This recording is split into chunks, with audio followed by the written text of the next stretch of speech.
Why, hello everyone, and welcome to the stream.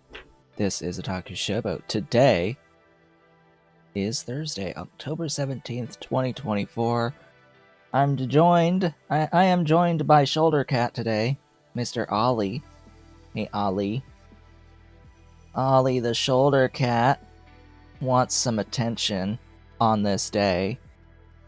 He's got his arm draped across my arm. Yeah, Ollie.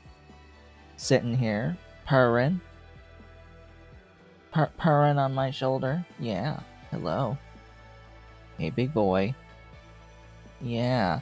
So, in case you were wondering why I sort of have to have a chair like this, of this design, yeah, it's for the big kitty. Has to fit on the back of the chair, and he's big. You know, my shoulder is still sore. My shoulder is still sore. It does hurt a little bit holding all of your weight. It hurts a little. I really don't know exactly what I did to this shoulder, but it was quite sore. It's getting better slowly. Hey, holes in my shirt.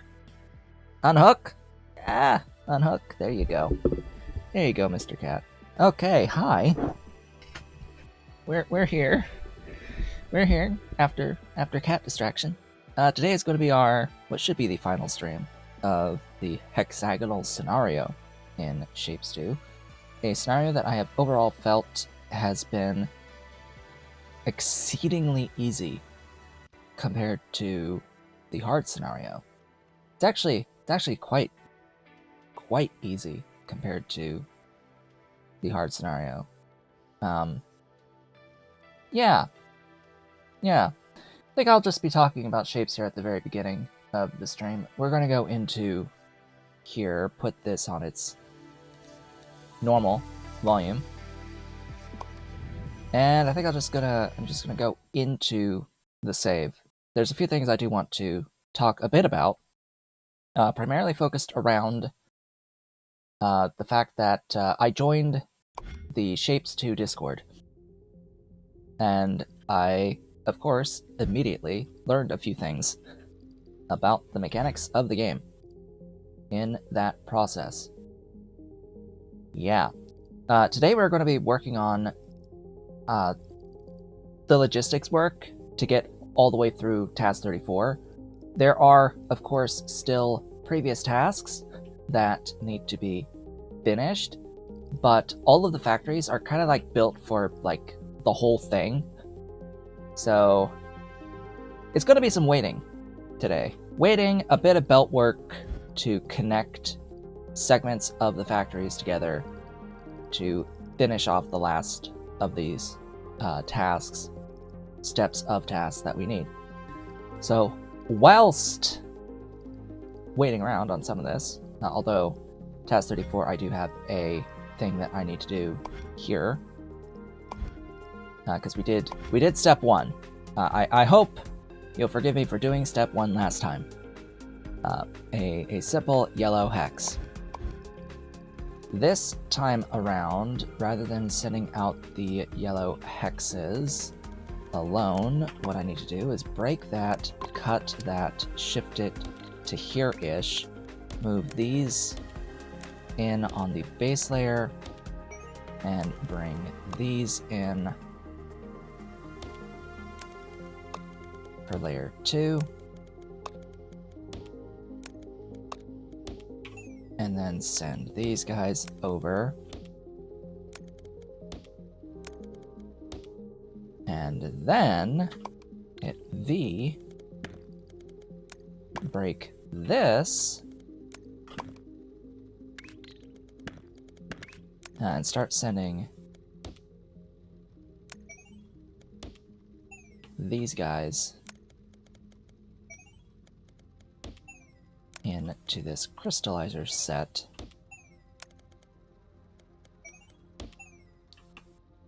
And then out.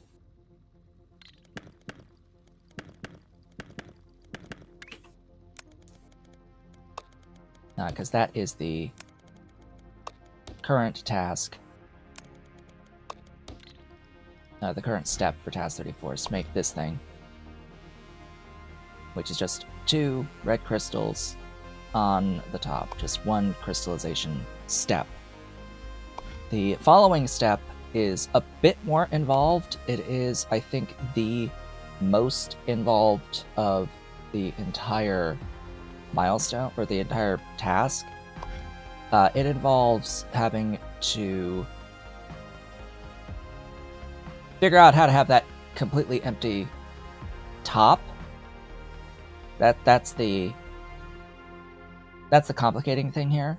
Is sure, I could have this 4th layer be a pinned full object, but it wants us to have a gap there. If I try to crystallize in 1 step, well, it would actually put crystals in that top gap without any way to break them, without breaking all of the crystals. So what I'm doing here is I'm getting a set. Okay, we have to do a little bit of logistics stuff there too. I am making a set of pins somewhere here. So this down here exists just to have a set of pins, bare pins on 1 layer. That's all that it needs to be, is just a set of bare pins on a layer.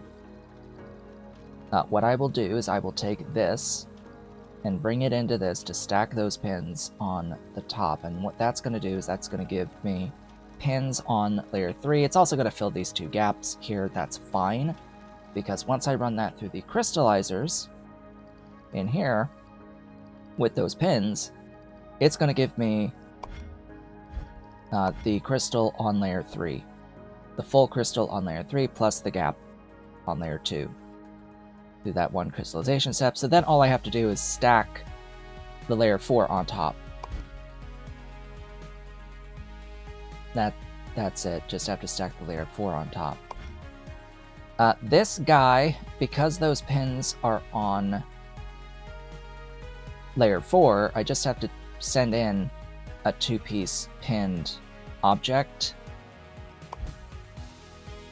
It could be any object so long as it is in fact pinned, and put it into place, and that will leave behind the 2 pins because the 5th layer will be deleted. And then you break the crystal. You just swap the item in place.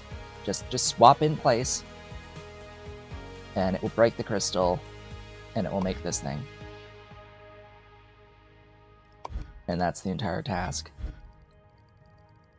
So I need to remember where I built this thing. I think that's it. Yeah, is you. What's with the throughput being not great? I don't remember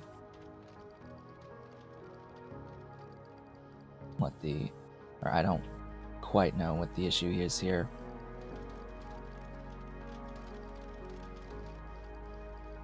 Like a purple, maybe? I don't know. Regardless, this is going to need to be updated to remove that. We're going to take all these and actually send them down in here to this section, and then send these guys up. And we have another operator level. Huzzah.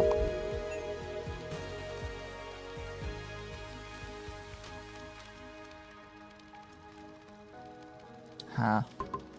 I must not have proper rotation in here. Yeah. Let's stop that a sec. Yeah, that's not rotated correctly. I need to have an extra...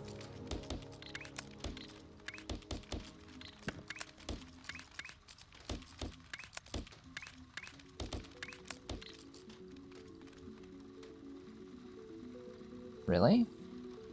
It's still not?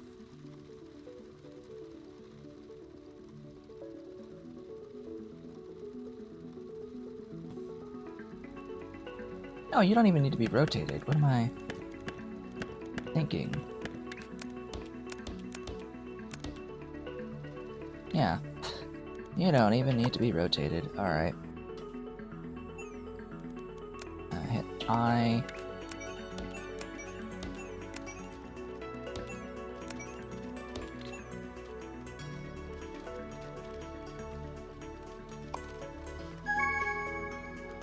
There's still a little bit of contamination. That's fine. That part's done. Now I have to find where I put the penguin shape. Where did I put Pingu? This to here.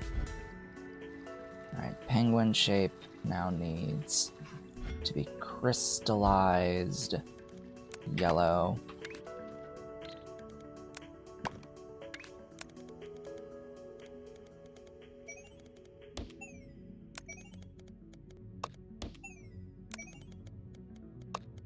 Whoops.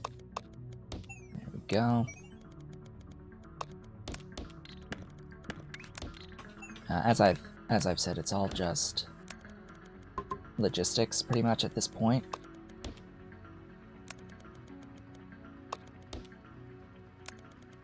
To wrap up all of the remaining tasks.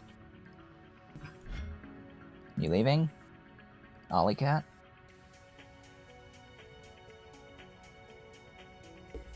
Ollie Cat hath left. I guess he's had enough of the back of my chair. For now. Yeah, so that's just going to give me the beak. You now have the beak. Now the final step is a little bit more awkward. I have to replace a couple of uncolored shapes. I have to color them white.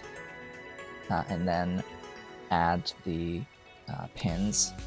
This is just a pinned shape. That will stack on top. Right here and give me the pupils of the eyes. And then we'll have our penguin on ice. Alright. All of that being said, and done, let's talk a bit about some of the things, intricacies and stuff from the Discord, as well as addressing some of the things that I've brought up previously. One is that there is a board. Basically, on the Discord, there is a link to a place where you can leave suggestions. And I did a search, and yes, there has been a suggestion for putting in the Shapes 1 box with like an overflow output built in. That has been suggested, and it has been tagged as under consideration. I would like that to be tagged as implemented as soon as possible. Not just because of it being an easy way to have an overflow belt. It is required. It is required, I will say. The ways of getting around it are a bit annoying. Specifically in any instance where you are cutting an object with the intent of using the outputs, all of the outputs of the cutting of that object to make any other thing. Especially if you're running the two like halves into different processing factories, because inevitably the lengths of the belts will be different between each side. And what happens is that the shorter section will back up and prevent the longer section from having its full throughput, and you will be limited in your entire remaining factory to the throughput of that longer belt. So it bottlenecks you. It's a very easy bottleneck to run into. I've run into it multiple times across both of the part scenario in this. And the easy way around that is to have a box that you put on the shorter belt to buffer that shorter belt, allowing the longer belt to be able to operate at the full throughput. And of course, Shapes 1 had this object. So it is a relief to see that it is under consideration. It needs to exist. And honestly, in the current state of things, there isn't really much of a use for the fluid tank. Like, they gave us a fluid tank, they thought of this. I don't know what they were thinking the purpose was for this particular tank. But we sort of need to have an actual shape storage container, if only to act as a buffer. Now, there are ways around this. As it turns out, there were a couple of things brought up, one of which is stupid, but it works. And that is, you can use the train loaders and unloaders as a means of storage buffering.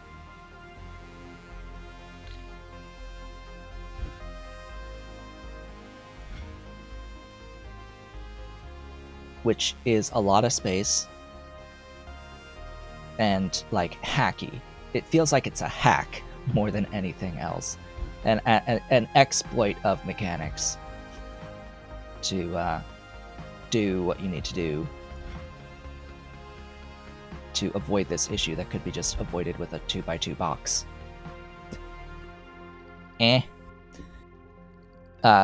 Yeah. So that's one thing. And then the other way is, yes, you can, in fact, wire a priority splitter.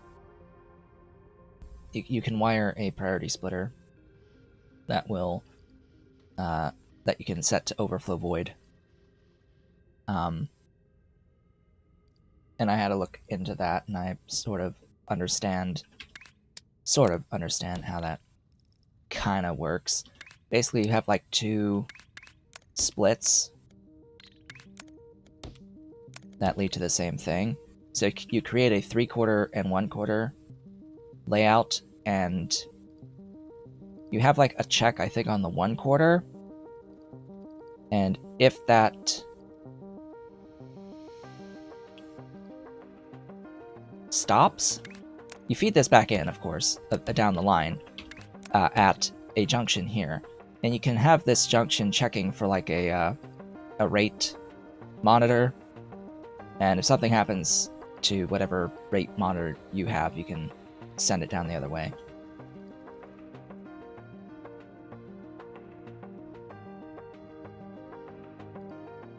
Oh yeah, this game is great. I do enjoy what's here. There are things that need to be improved, but what's here is fine. This is exactly what I would want from any early access game.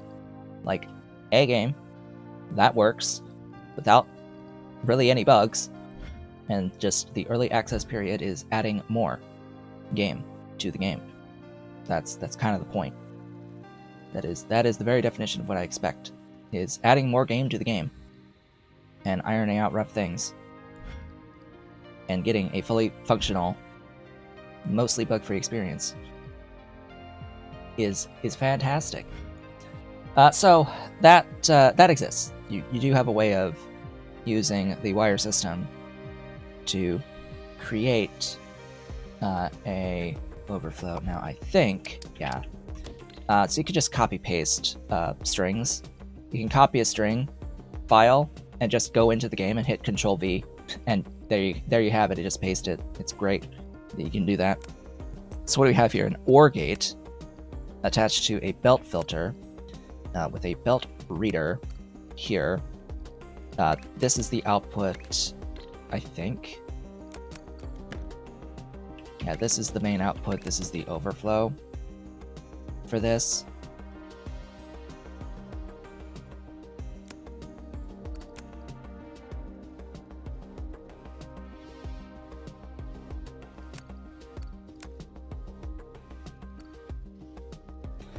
So if this is... it feeds back here.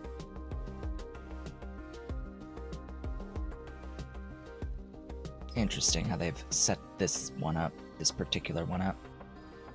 But yeah, you can use this setup to have a means of overflow voiding, and you really only have to set it up like once, for any system where you're experiencing belt-related throughput issues. You set it up once until the other side is full throughput, and then you can stop it, but I mean, may as well leave it, huh? If you already put the effort into having that sort of thing. That particular blueprint is shared on the Discord. I don't have the name. I guess I can find that if it's still in my thing here. I just have to search for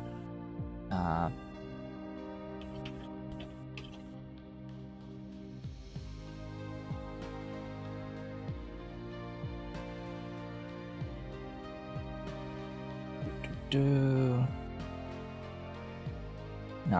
I'd have to find it again. It's on there. It's like a splitter and merger.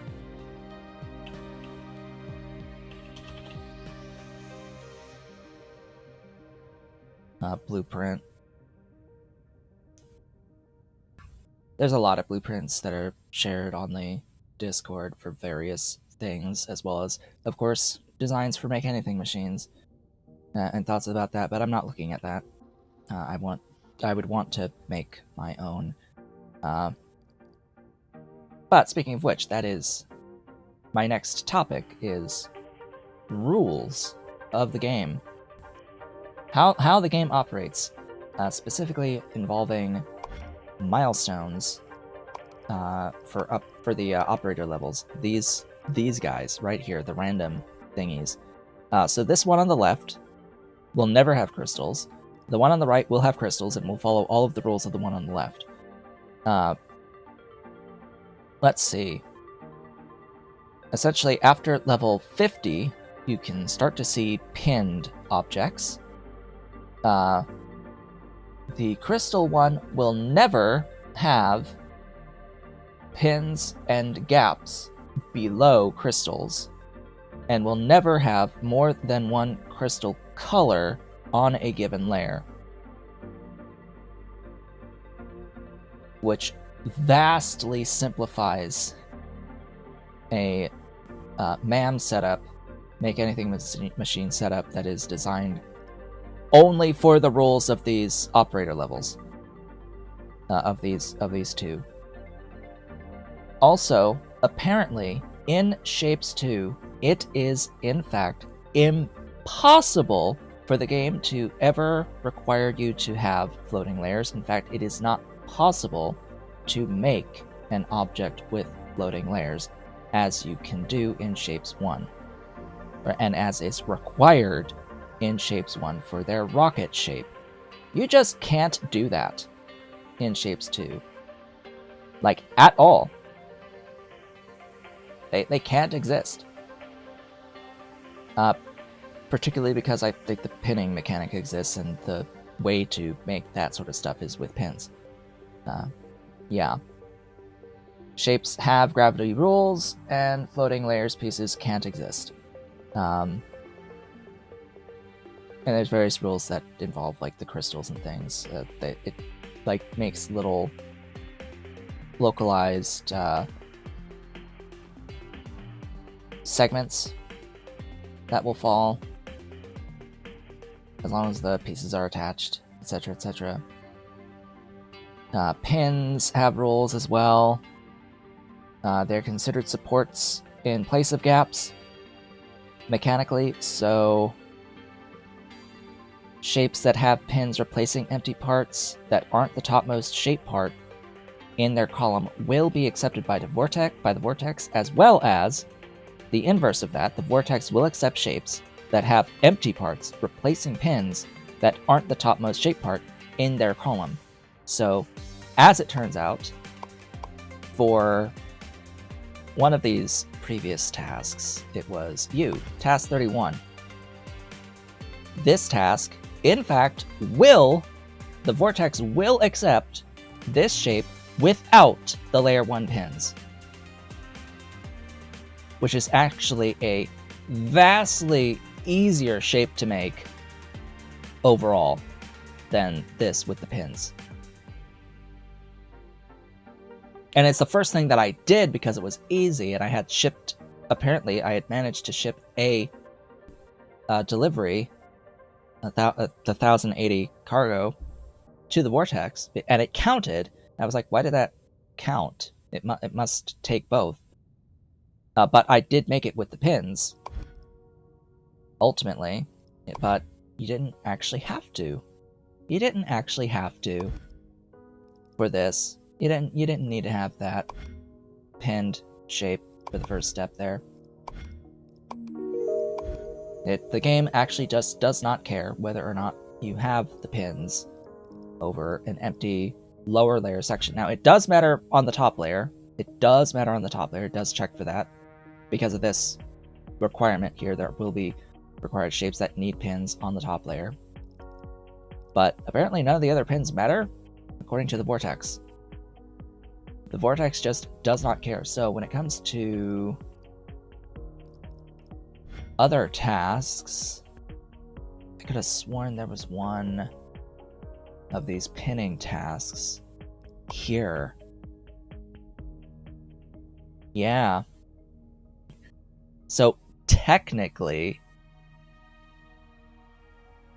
you could ship this without the pins on the red, blue, and green, and it should still count. It is impossible to make this without having the layer 1 pins. That's not possible. But yeah, you could do it without the pins, the other pins on layer 2, or on layer 2. Of course, it's sort of not really possible to do that when your top layer needs to be pinned. But yeah, it would make that more complicated, but it is technically a thing that is possible. Alright, next! Step 3! Oh boy, this one is the larger problem. Now we have to bring this down, stack up the single pin layer on this, bring these in to the crystallizer,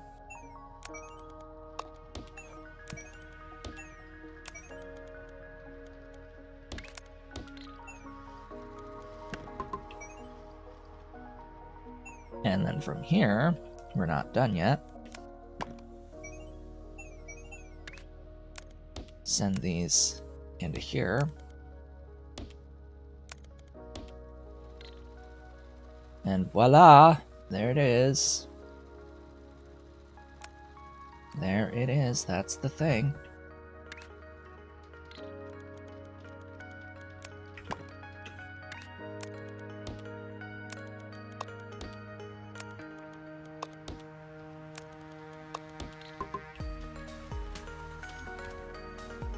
Little bit of a contamination at the start, but there we go.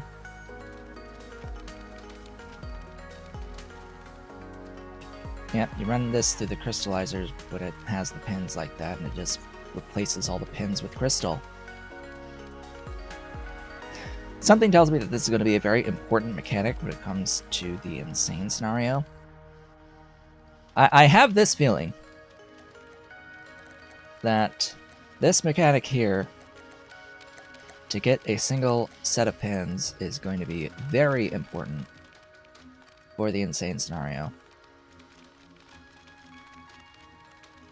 It is apparently very difficult, but we shall see.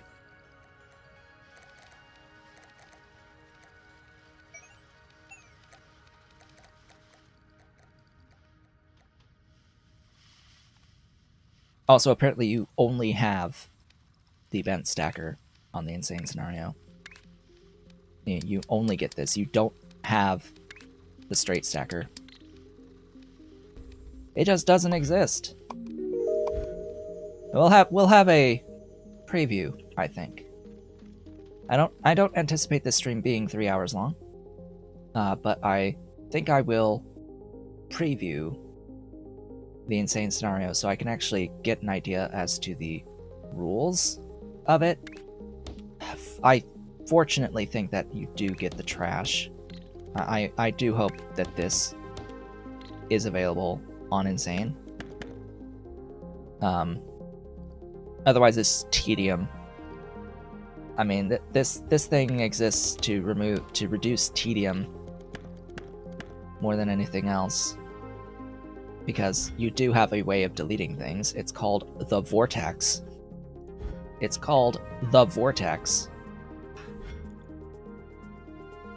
So if you need to delete things, you shove them into the vortex if you don't have access to a trash.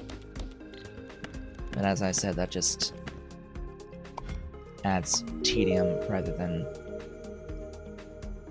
any sense of accomplishment to the gameplay.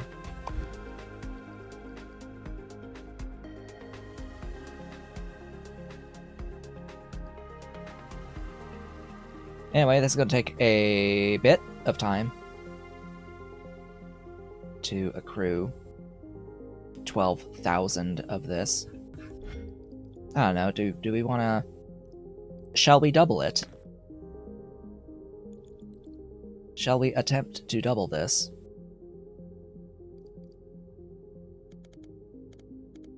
Because, I mean, it is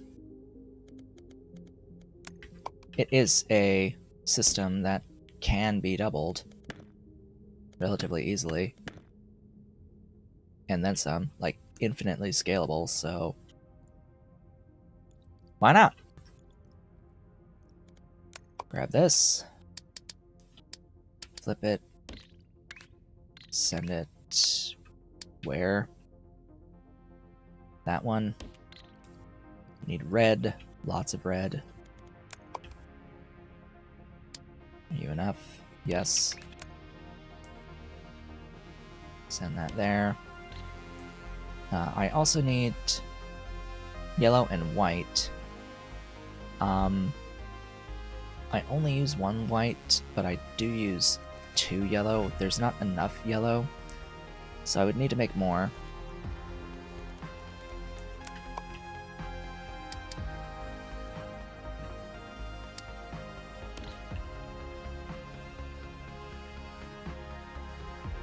Autosave.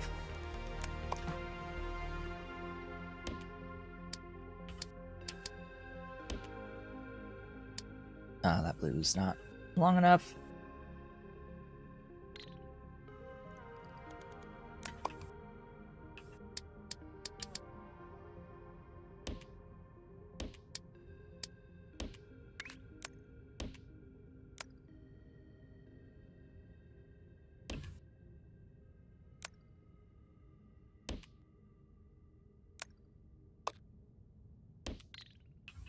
Okay.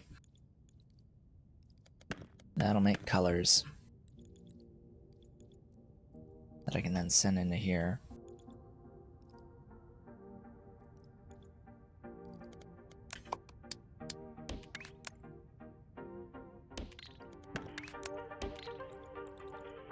Then I need more of you. Are you a milestone piece? Yes, of course you are. Yeah, you're that last operator level piece. Why are you not moving at proper throughputs? Huh?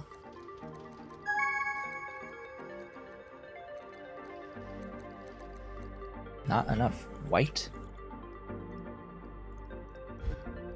Really?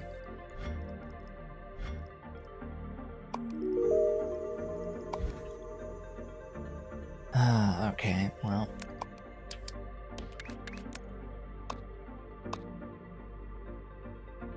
Actually, no. Bring you up this way.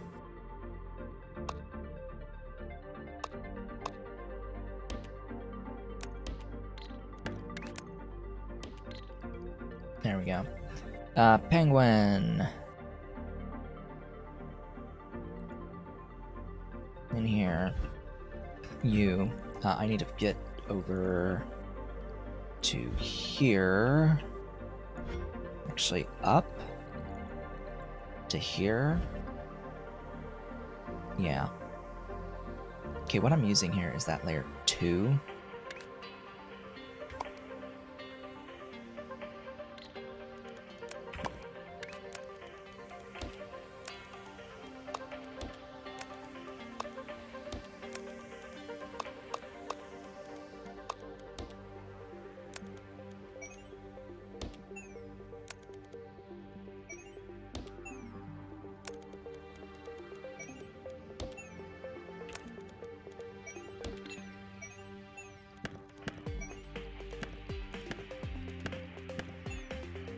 Alright, there's that shape in white.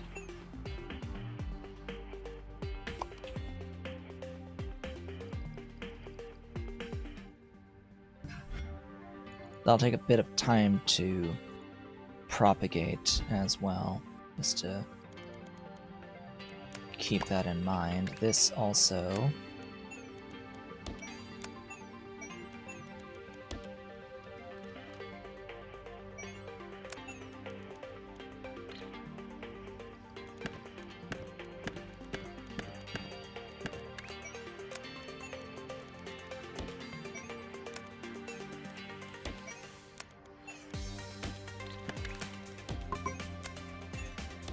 There we go.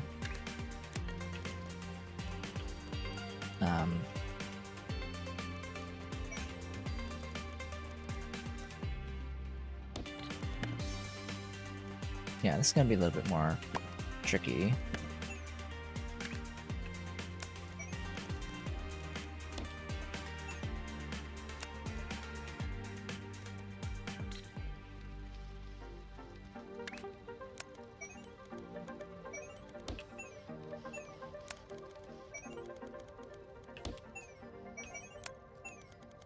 There we go. Alright, that replaces all of those with white. So then all of the pieces going in here should now end up white, yes. Meaning all I need to do now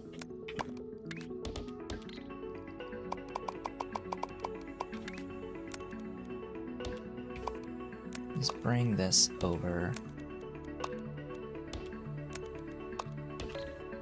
stack those pins on, and there you have it. Is the penguin!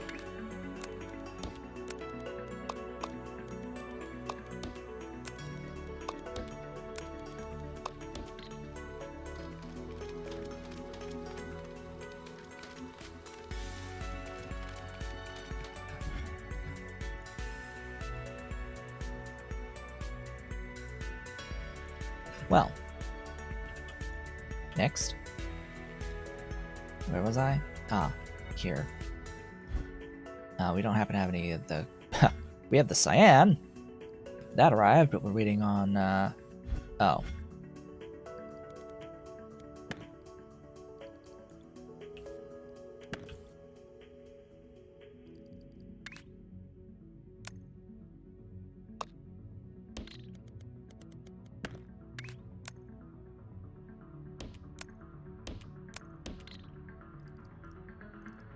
That's not the correct belt.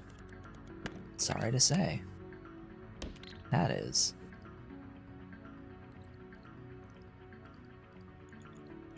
Alright, Red. Get your butt down.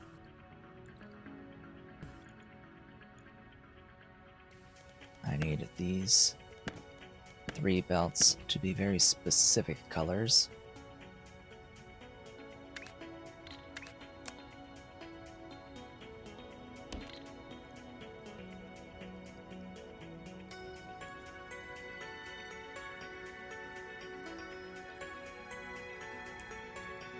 White, yellow, blue. Ah yes, I do need additional blue.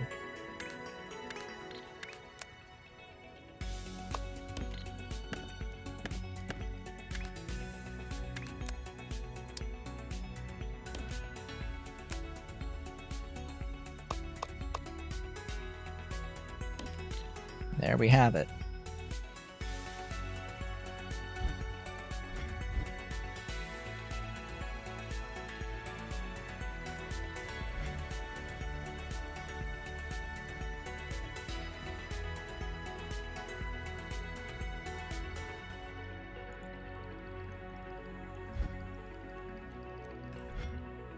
Hope everything is correct here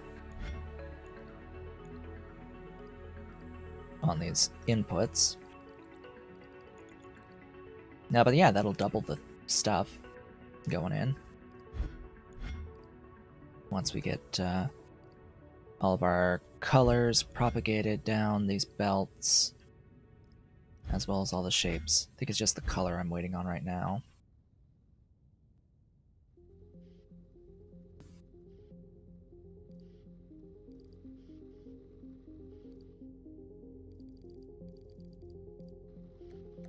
Yellow's coming in, blue is in, so the pinned stuff should be ready.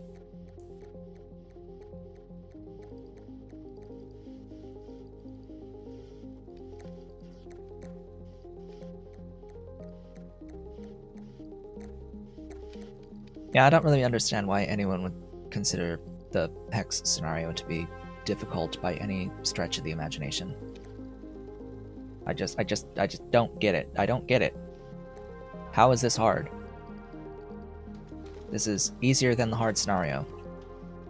Frankly, it's easier than the hard scenario. And the hard scenario was not very hard. All things considered. Hard was not particularly hard. That last task, the last task was the hardest. And that was like that was all right. That one was all right. I sort of expected the whole thing to be that level, but no, it wasn't. It was a little disappointing. And honestly, this difficulty for hexes is a little disappointing, frankly, because it's not making particularly good use of any of the the hardest mechanic in the game on this particular final task of crystal breaking. This isn't a good example of crystal breaking. Unfortunately, it's just not. The hard scenario is a far, far better use of that particular mechanic and working with that particular mechanic.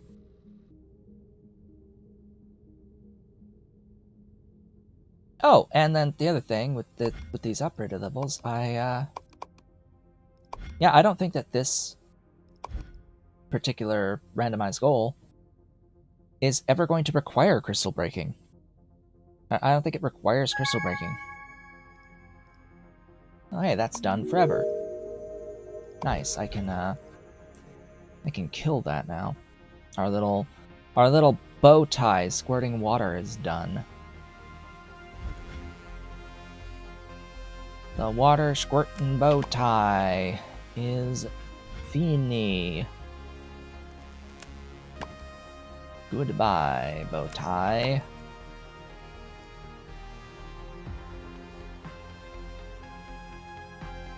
Great, that should actually help speed up the penguin.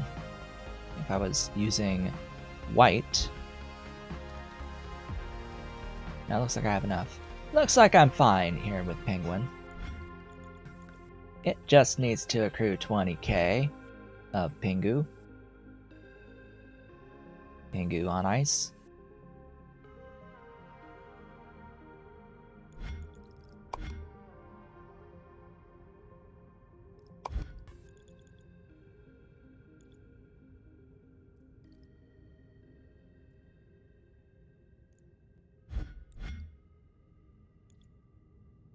I don't...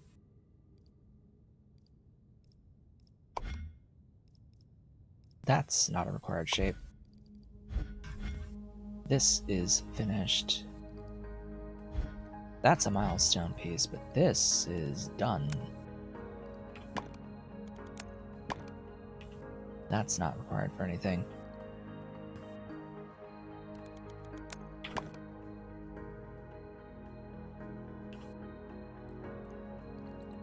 Alright, how are we doing here? We are, in fact, producing the thing. It's here! So what's our belt speed? 180?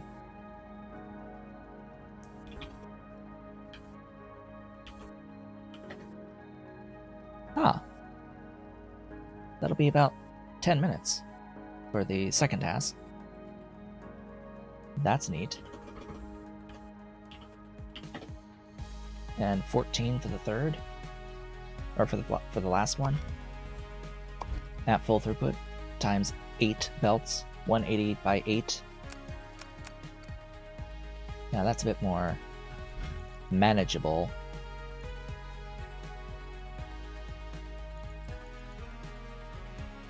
Shall I double it again?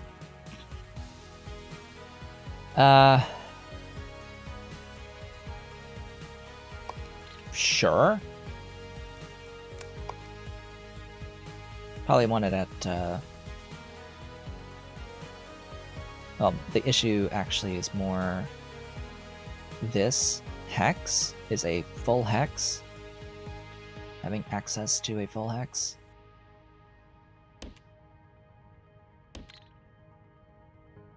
We'll see.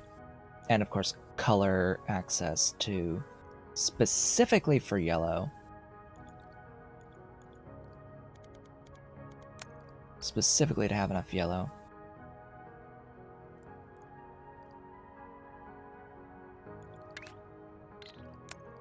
In fact, I may tack this at yellow here and only bring in the colors I need for the yellow. Because realistically with the white, I can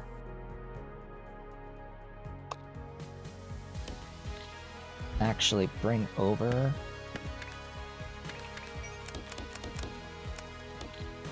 what? Why did you...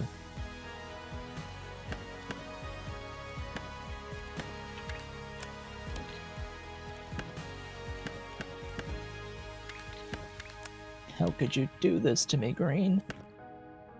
Why are you in my way?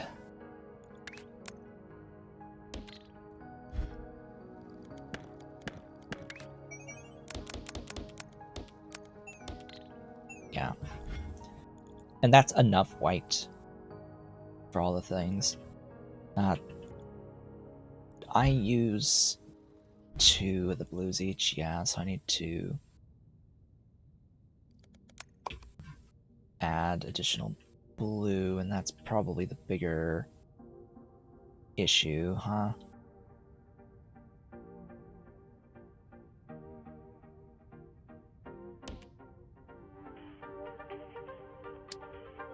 Ooh, ooh, there was a spot. Yep, there it is.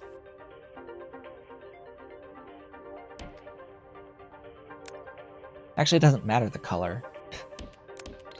What am I thinking? With the blue is arbitrary. It could be whatever color I want on this, because I'm not using that color. Alright, that's done. Alright, now I have to do all of the legwork on 4 setups to add the top layer pin.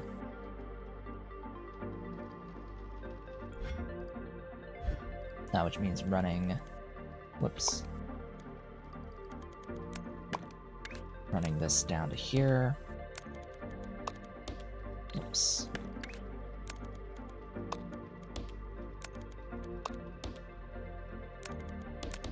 Oops.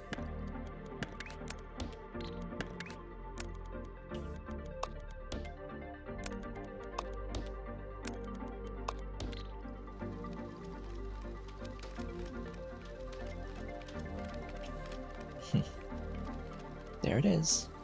It's just the pins added on this particular step. So grab that, break that, paste it, break it, paste it, break it, paste it. Yeah, red and green.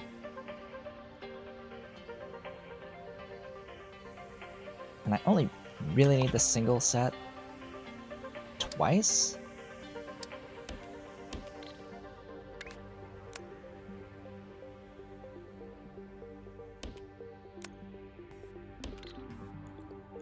And then green. Where is some green?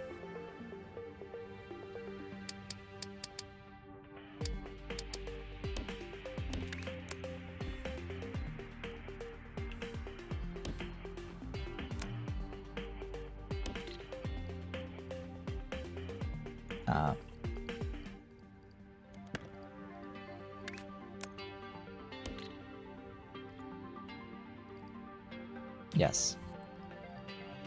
Okay. So that leaves the actual shape inputs now. So over here...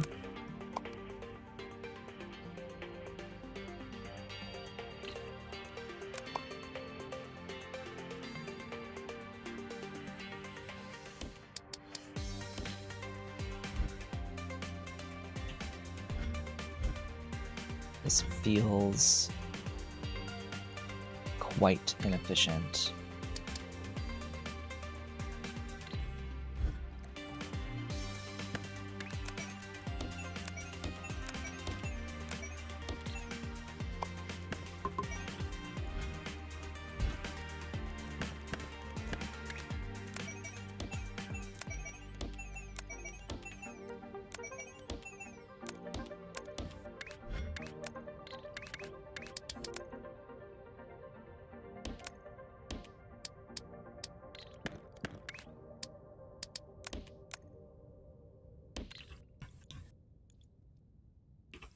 From here...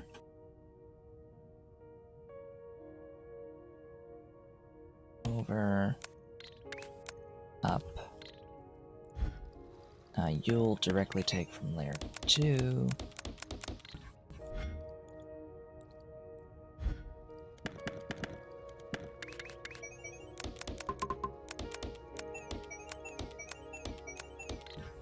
You from layer 3. Okay, now I need a few belts of those hexagons. Do they need... Yes, they need to be hexagons, but this doesn't matter what the shape is.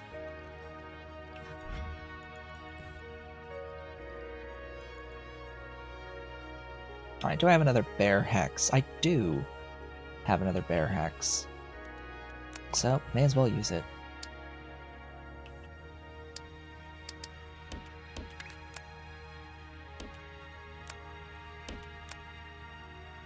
Okay, where am I going? I'm going...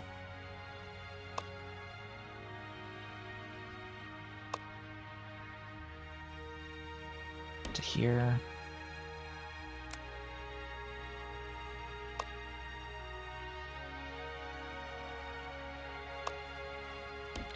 And there, that's the hexes. And the... this. And the this. Yes, how very specific of me.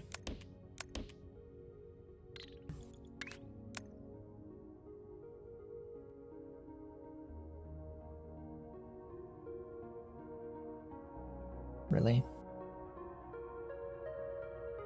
Why? Weird.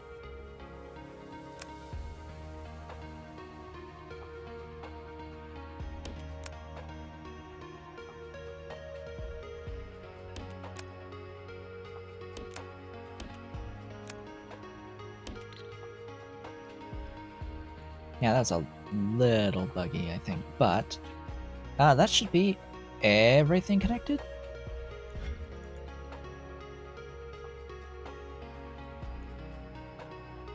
That should be everything. So then, route.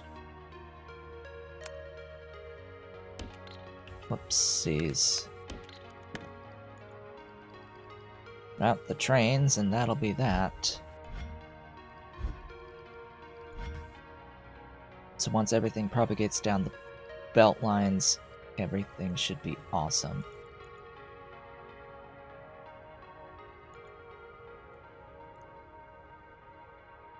Might be limited by this guy propagating. hexes. Hexes or the green. One of those is what's gonna be the limiting factor for the moment.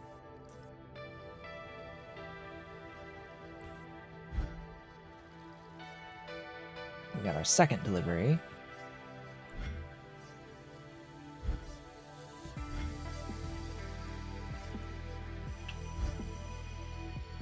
Okay, why are you not full throughput? Oh, because it's the white, yes.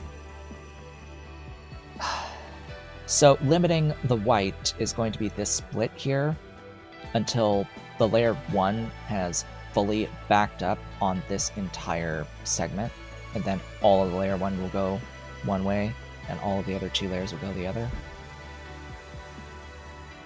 I guess one thing I could do instead is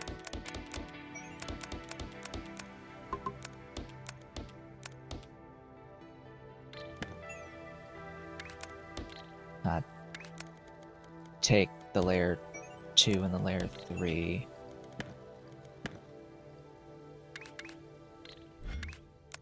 out that way, and that's that. Only send layer 2 and layer 3 that way, and only send layer 1 the other.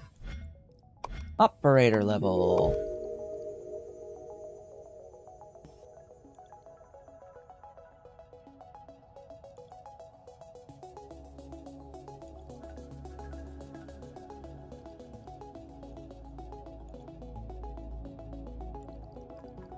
Now this should speed up again. One would hope. It'll take a minute to propagate, of course.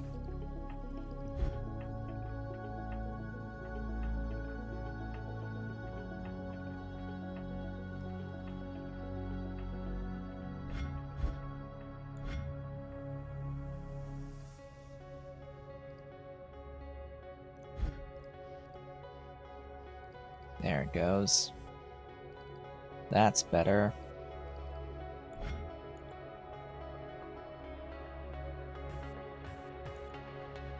Yeah. Good stuffs. Good stuffs here.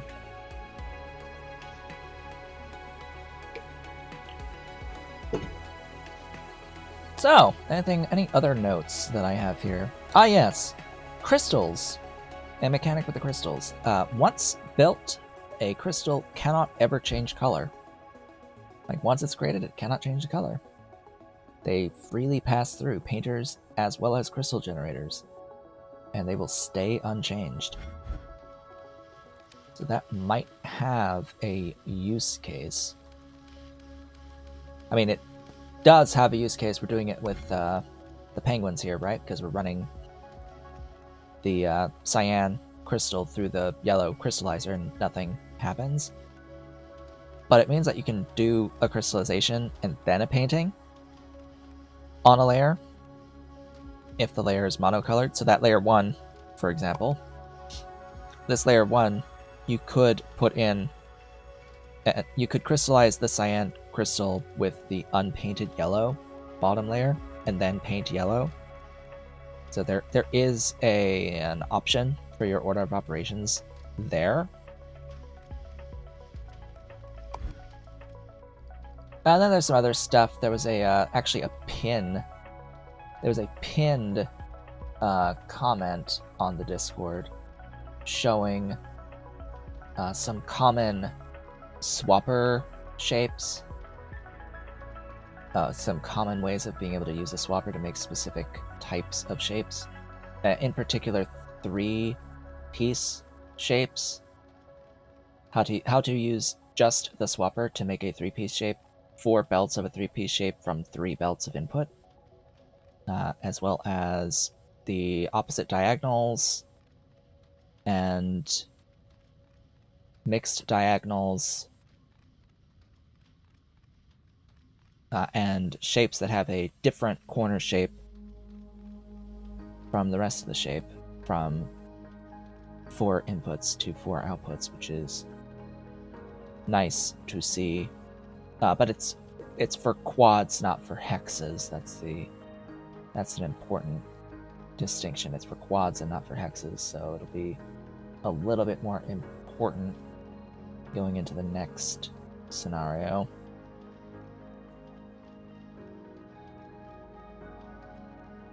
Anyway, if you want to see a lot of the, like all of my actual factory placing, all these are blueprints anyway. Like, let's be clear about that. Every single one of these steps was an existent blueprint that I just placed down. But if you want to review my logic as to what blueprints I was using and the order of this operation, that would be in the previous stream. If you would like to see that, if you haven't watched the previous stream, that's where I went over all this stuff and put down all these factories. Today we're just mostly doing logistics and scaling to finish the game and finish all of our tasks. And that will be the end of the scenario. That will be the end of the stream.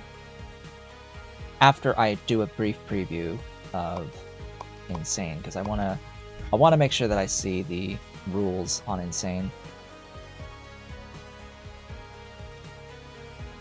Just have a look at what that entails, because right now I just know that it is 5 layers, as well as only bent stackers.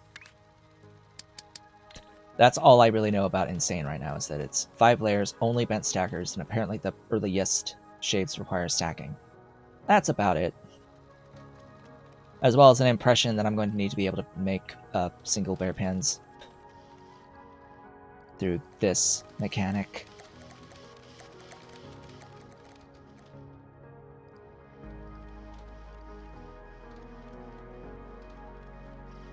And quarter crystals.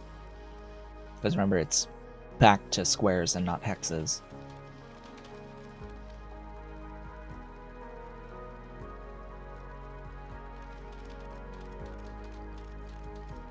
Yeah, it really feels like they need to have a higher difficulty option with hexes.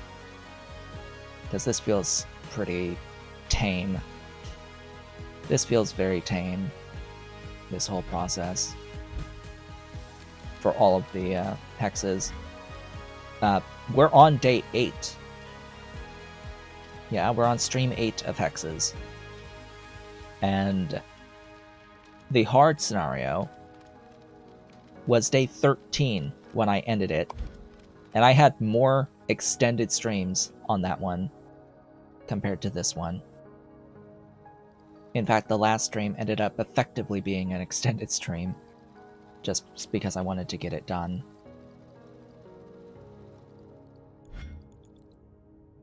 So that's back to full, that's full.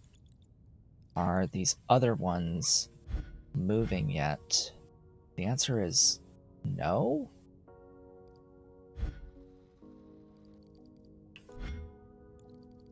Oh. Yeah, that would help. I need red. Duh. I need red. A lot of red.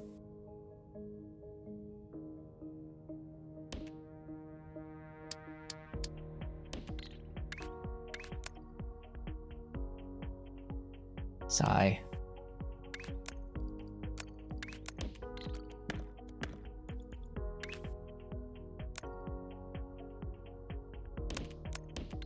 There.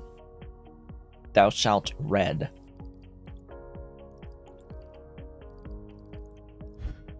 It's more red than I need, but red! Double my throughput! Hopefully it'll be... Hopefully that red will propagate down in a decent enough time to actually be of use towards this 20k. Cut down the time to like 7 minutes. Because that's going to be now 16 belts at 180 per minute. Yeah, like 7 minutes total to clear the task. Might even be faster than what's left on Penguin here. How is Penguin? How's Pingu doing?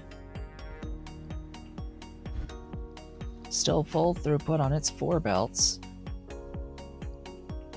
Let's see, it needs about 9,000. It's going to take 12.5 minutes, so it should be done. About the time the other one is. Oh boy. Oh boy, oh boy, oh boy. Ba-ding! Okay, it is time. It is time to see if I'm screwed. If I have done everything correctly. Well, wouldn't you know, it looks like I've done everything correctly.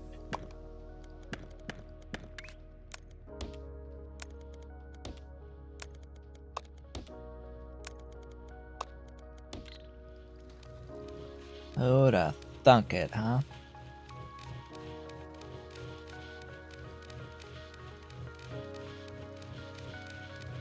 Just break the crystal. And voila, there it is. I'm just gonna copy that, break that, paste it. Break that, paste it, break that, paste it. And we're good to go. It's gonna take a little over 7 minutes. Probably more like 10, I would think. Because we're waiting on the red up here still to propagate down. This one in particular is going to take at least 3 more minutes just to travel down the belt.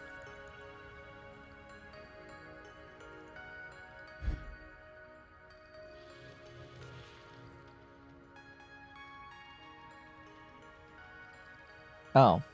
Huh? Oh, right, it's that issue too. So this top thing, again, it's being sent down a split that I guess I technically don't need it to.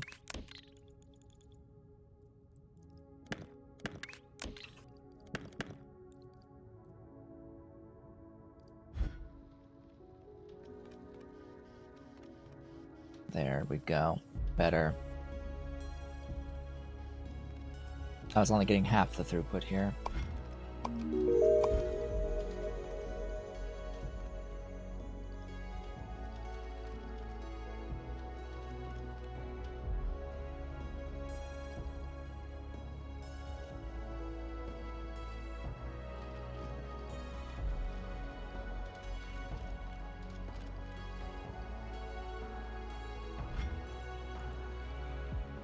Okay.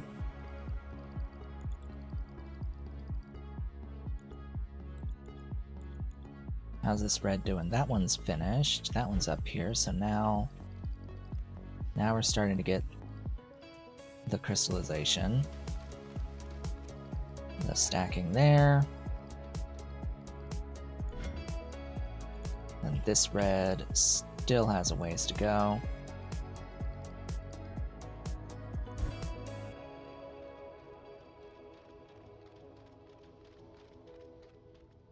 So yeah, I think the penguin absolutely should finish before this guy does.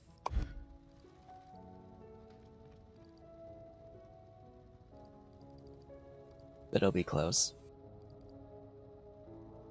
Can't even believe I got it done before even half the stream today.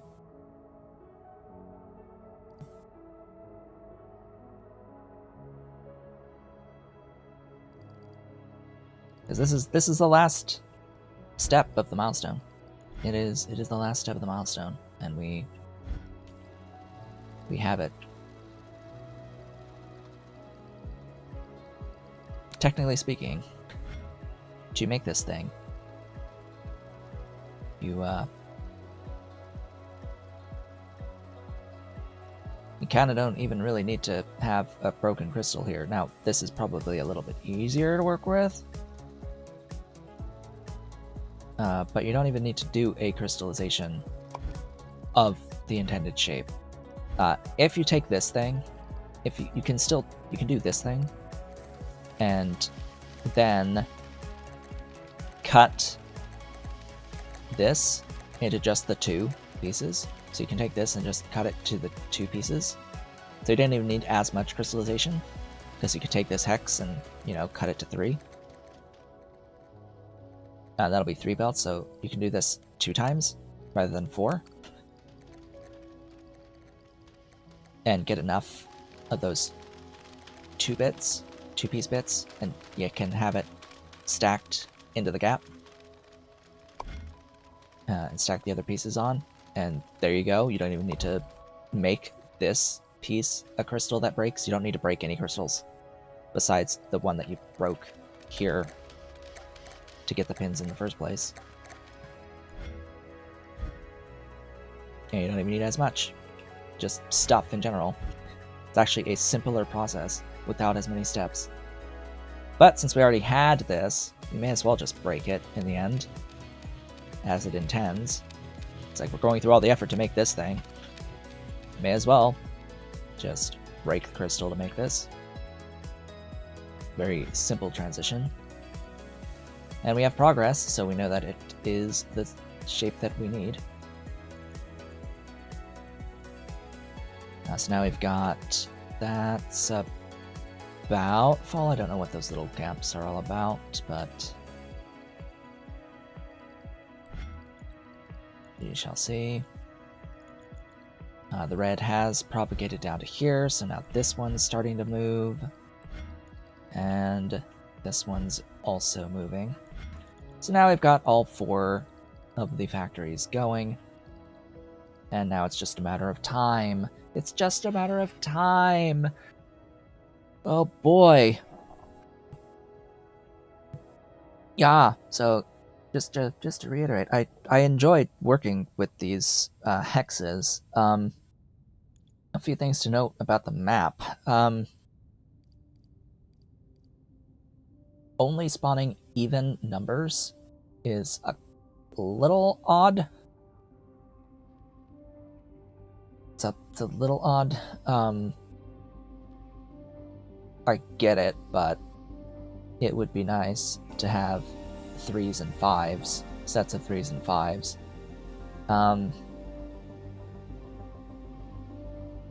The teardrop pieces, in particular the 2-piece teardrop pieces, that like they appear to not exist at all, like the 2-piece teardrops. The 2-piece gears, they're technically flowers. The 2-piece gears and the 2-piece hexes exist. I have not really seen 2-piece flowers, which sorta just sucks.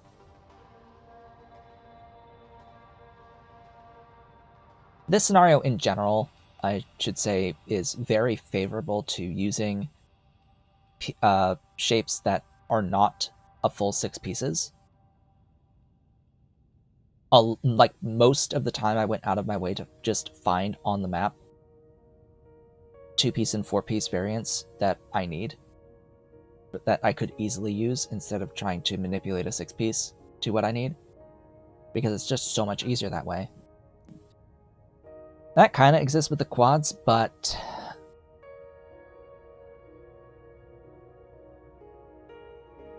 I'm generally more inclined with the quads to use the full quad most of the time, just because it is a lot easier to manipulate the quads into fewer shapes, fewer pieces to the shapes than the hexes.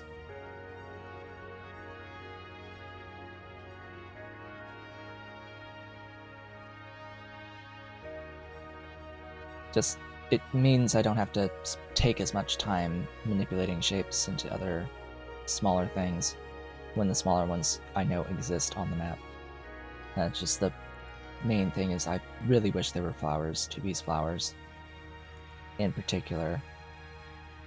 They may technically spawn, I just don't ever see any. I don't see any on the map of those 2-piece flowers. It may be 0% chance for that to happen. I don't know off the top of my head what the spawn chances are.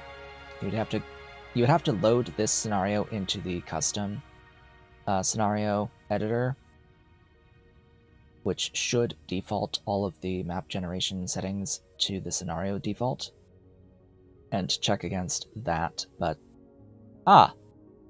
so they can. They're just supremely rare. There it is. There's one. There's one. One of what I had wanted for that for the bow tie piece with the water shooting out, where the top two layers were flower pieces painted blue. Needed this and needed the 180 separation between them. Of course, there isn't that anywhere nearby to this, because it's so absurdly rare to have the flower piece be just two-piece flower. Already halfway on this. Wow. Only need one more penguin delivery as well. Goodness gracious.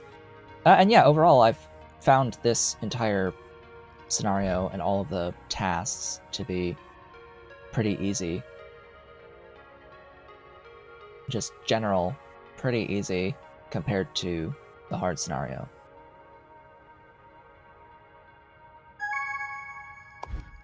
Pingu is finished!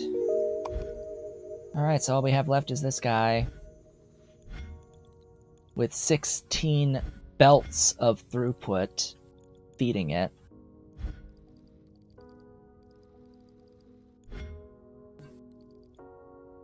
Or not. What did I break?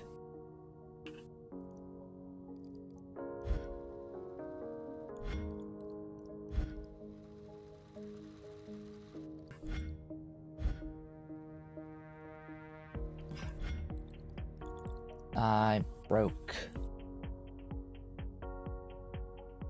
something.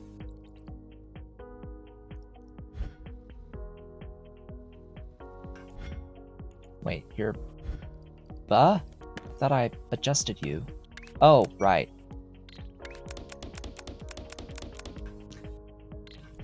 Right, when I transitioned to the last shape, I copy-pasted and I didn't bring that back in. Alright, well now that it's 16, it should go faster. It was 8. Great. Great. Great.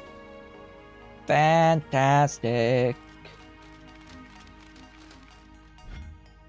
Yeah, just that little thing, because I removed it to get the logistics copied over more easily, and I just forgot that these needed to be adjusted to higher layer inputs. Oops.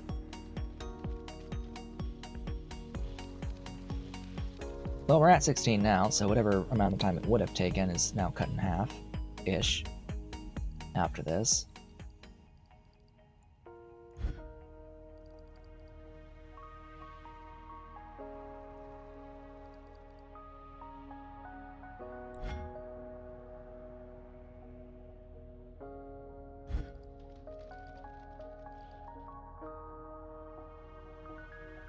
Okay, there's one. That's 1,000, an extra 1,000, so that'll be 16. That'll be 17.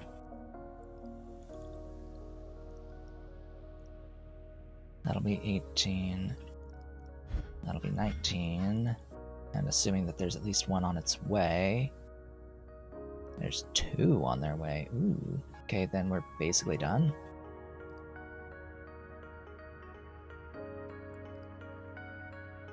Yeah, with 2 on the way, that'll be 18k. There's a 19. So that's just one more, and that's 20. Whichever finishes first. There it is. Uh,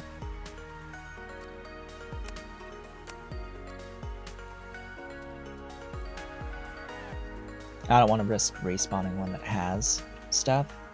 So there's one there. 16, 17, 18, 19, 20, 21. Okay. That is that. They are on their way, being delivered. Technically, I could, like, delete all the factories now.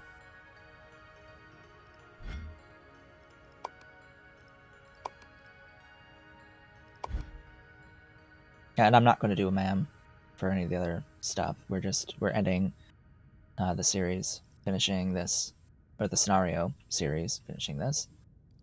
Next time we'll be beginning the insane scenario officially. We're going to preview some of the rules of the insane scenario. I'm going to look at it for just a couple of minutes, and then we'll end things off at about the halfway point, 10 minutes. We'll see. We're at 18. We just need that one and that one, so we're going to follow this guy. Can I click on... You know, it'd be great if I could click on the train and follow the train instead of having to do it manually. Just have, like, train cam to have it automatically follow the train. There we go. There it is. That's the last delivery. Is on its way.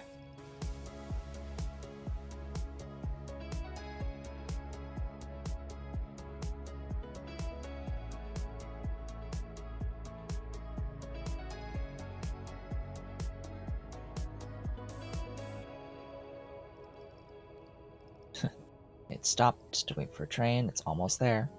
It's almost there. And... ba-ding! Unlocked. All milestones. All tasks. All upgrades taken. 91 on the operator level. We could arbitrarily keep going, but I don't think I see the need for that. I don't think I particularly see the need for that. 100% research, playtime just under 24 hours. Yeah, 95k buildings. We're going to go back. Didn't I literally just save? Save. Back to menu. All right, we are done. We're done. Hallelujah, course. We're done with hexes. Okay, preview.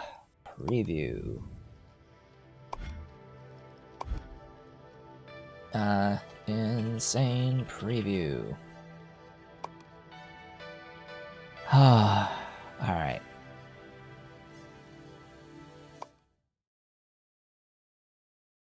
The insane scenario. I want to load it just to see, like, some of these rules. Wow, we start with research points.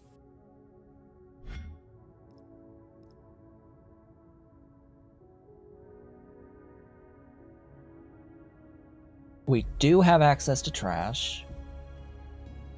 And both rotators. That was... and third floor.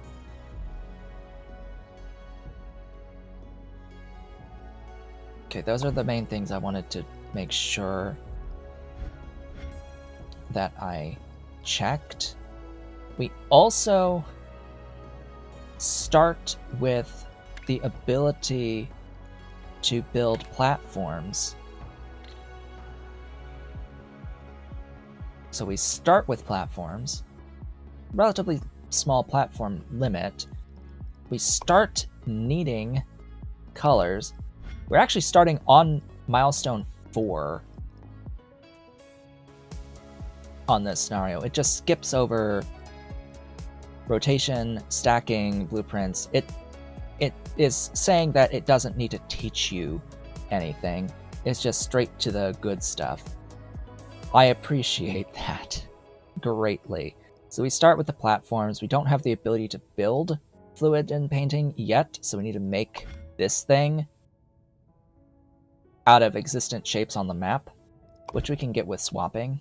This is actually not that difficult, and it's a 4-layer shape. The key thing here, though, is that we'll have 5-layer shapes. At least I thought we were supposed to have. Yeah, that's a 5-layer shape. Yeah, that's 5 layers right there. That's actually a really easy 5-layer thing.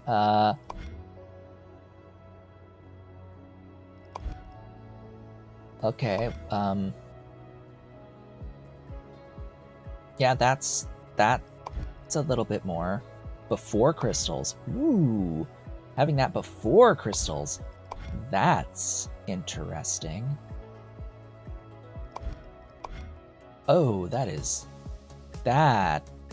one is a bit meaner. Yeah. Ooh, that is neat. Okay. That requires a little more thought, and it's 2 items! Oh my goodness, I just realized these things have 2 things that count towards milestones. Ooh. Ooh. Ooh, hello. Hello, empty layer there. Without a pin. With stuff that has crystals. Oh yes, that'll be fun. That'll be interesting. Now that's a challenge. That's a challenge, yes. That right there, that's a challenge. Built for swapping, I guarantee. Built for swapping. Oh yes. Oh yes. That's good. That's a goodie. This stuff, that's goodies. That's goodies. And then it starts actually the first 3 tasks fulfilled. And then all the way down 36 is the last number. And you need to make that.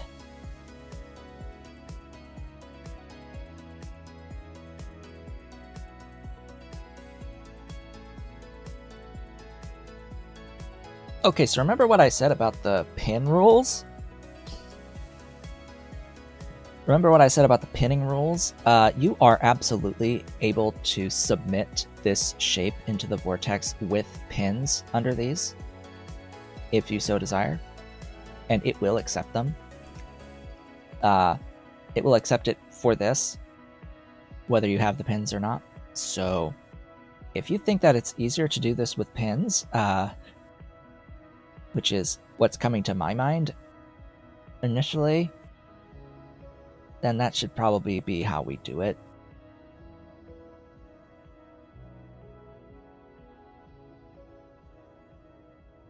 That actually somewhat trivializes this if we do it with pins. Oh, interesting how that's just like a completely different shape. Huh. Alright. Yeah. Break it till you make it. Oh, boy. Lightless flash. From nothing to rocket. Well, wouldn't you know, it is the Shapes 1 rocket shape. Except pins, because you need to have pins in Shapes 2, because you can't form it without pins. Alright, so that's our preview. That's our preview of Insane. We're going to go back, and yes, we're going to quit without saving, because this was just a preview. We're going to be officially starting the Insane scenario when next we meet on Sunday. With that, I would like to thank you all for watching. This has been Otaku Shapez. If you've enjoyed the Hex series, please be sure to do all of the social engagement stuff down below the video. I will, of course, be back for the Insane scenario. I hope to see you all then.